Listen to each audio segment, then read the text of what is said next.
So I've been thinking, if you start playing Zenless Zone Zero now, and you would decide you don't want Jane, what are the best ways to S-rank Shio within version 1.2? This is something I've been thinking about in the background of the stream for, I guess, the last couple weeks. It's occurred to me that there are no DPS S-rank characters available in version 1.2. It is Caesar and Bernice.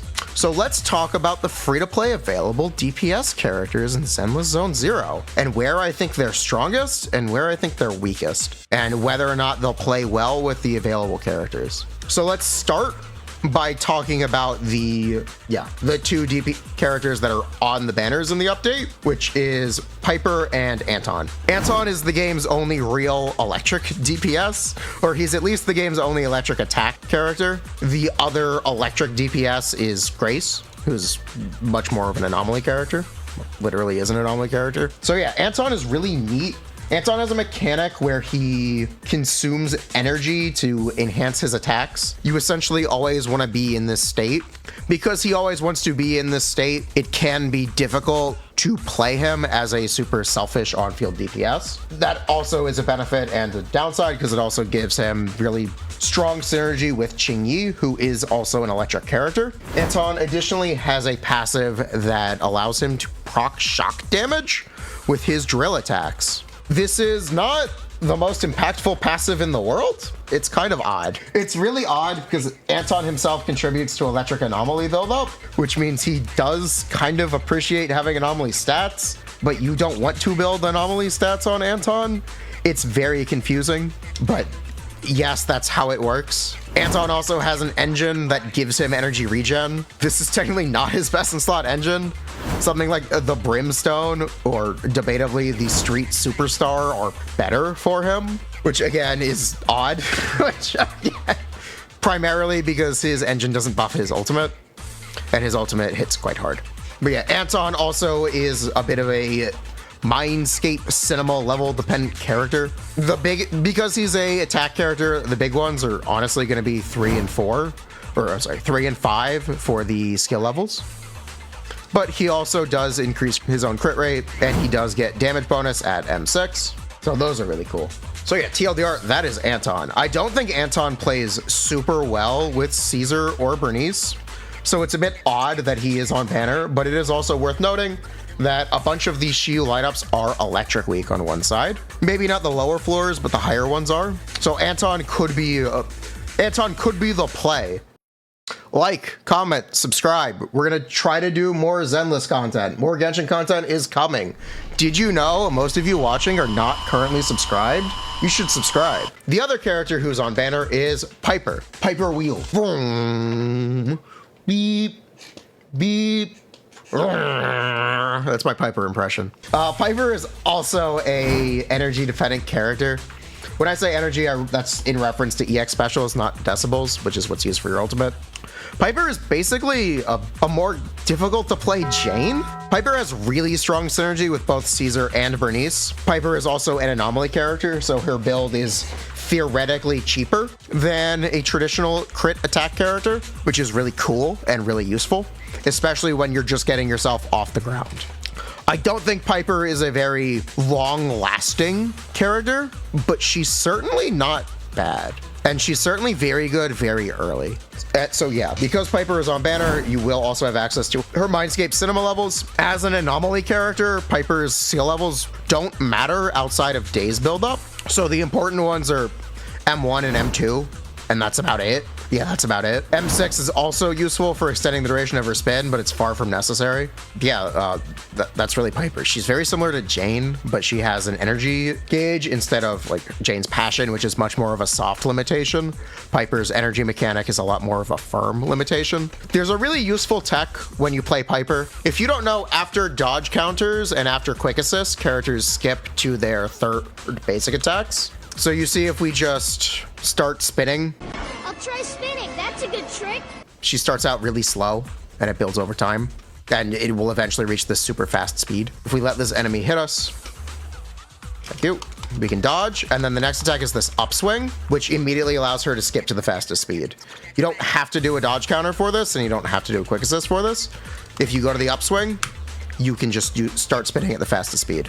This is really useful for quickly getting power stacks on Piper, and also just useful in general because doing normal attacks gives you energy, so it's not even bad to do anyway. Useful tech for playing Piper. But yeah, Piper has really strong synergy with Caesar. She has really strong synergy with Bernice. She has really strong synergy with Lucy. I think Piper is a really solid option for getting off the ground. The downside about Piper is she has so much overlap with Jane that if you are pulling Jane and looking at this video for reference as a second side, you're kind of gonna be like, why am I playing Jane on both sides? Why is Piper so much worse? Why is this so much slower? And that can be a bit of an awkward interaction. That's the biggest downside about Piper, in my opinion. There are a couple other characters that I want to mention. We're going to quickly talk about the Fizz characters. Corin is a character who does damage during stun. She has really good synergy with Caesar because Caesar activates Corin's core passive. So you would play Caesar as a on-field stun character or an on-field DPS and use Qingyi during stun window, which is very different from how Caesar plays in most teams. But you can certainly do it, and Caesar is certainly very effective at doing it. And that can enable that can enable Corin to do damage. Corin X Qingyi is nice. Yeah, it is. Corin X Qingyi is literally Corin X Caesar. Corin also just does really high damage during stun. The downsides for Corin are she has very small AoE reach, so she's very dependent on manipulating enemies to have them grouped for her to attack multiple. And she also is a stun dependent character, so your kills will come in stun windows, so stun thresholds. You won't be killing enemies out of stun very often. If you wanted to do more damage out of stun, the other Fizz DPSs are much more prevalent. The primary ones are Billy and Neko Mata. Billy and Neko Mata actually play very similar to Jane, if you're familiar, where you just stay on these characters as long as possible. Make sure you do dodge counters and use teammates for defensive assists and do a lot of damage. These characters also have the ability to really capitalize on a stun state. Billy's ult specifically does a ton of damage. You have to make sure that you activate Billy's ult while he is crouching to get the most damage out of it. Billy has a ton of burst damage available to him, and he's an on-field, and he can be played as an on-field selfish DPS. The biggest downside about Billy is even though he is free, everyone has him. He's really Mindscape Cinema dependent. Specifically, Mindscape Cinema level 2 and Mindscape Cinema level 6 are really, really important. 6 less so, but 2 is really important. And Billy is not on banner right now, so it may be difficult to get those, but if you like Billy, go for it. You'll get them with time. This game does not have a lot of A rank or 4-star characters right now, so it is semi-likely to just get off-banner stuff, especially early Mindscape Cinema levels. Very similarly, we can talk about the only character I don't currently own. Hey, this is Neko Mata. Neko should do more damage than Billy, but there aren't nearly as many dedicated Neko mains out there. Yeah, I'm calling you out. Where are the dedicated Neko mains? She should do more damage than Billy, but people aren't trying to do it.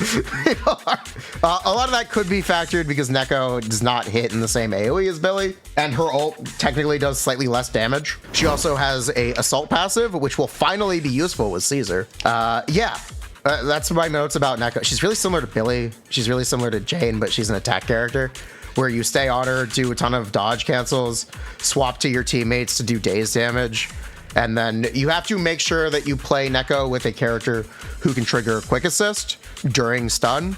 So someone like Lucy or Nicole to activate Neko's core passive to allow her to do damage. If you don't know, Neko's core requires her to do dodge counters or quick assists. You cannot do dodge counters during a stun window, so you have to use quick assists. That also means you can't end a chain attack string with Neko. You always want to end it with your support character to trigger quick assist onto Neko.